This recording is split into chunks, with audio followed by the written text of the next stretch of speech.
Hi everyone, my name is Grace and today I'll be showing you how to make some little cute macaroons out of clay.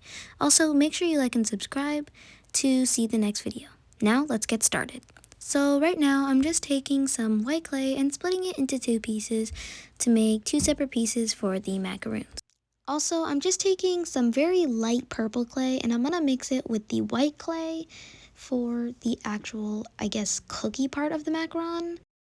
Okay, right now, I'm just taking some of my purple clay that I made for the cookie part of the macaron, and I'm going to put it in two pieces and put it on top of the icing.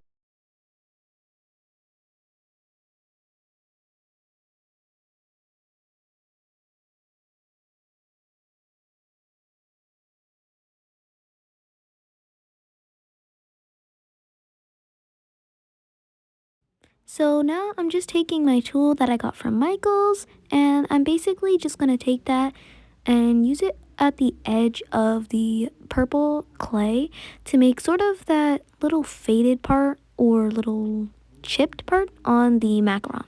Now, like I said in my last video that I did, if you haven't seen it, go check it out. And basically I said if you don't have a tool like this, you could always just get a toothpick or a pencil, or if you don't have any of that, you could always ask your parents or guardian to help you out. So here's the finished product of the macaroon. I really liked it, and if you guys enjoyed this video, please like and subscribe.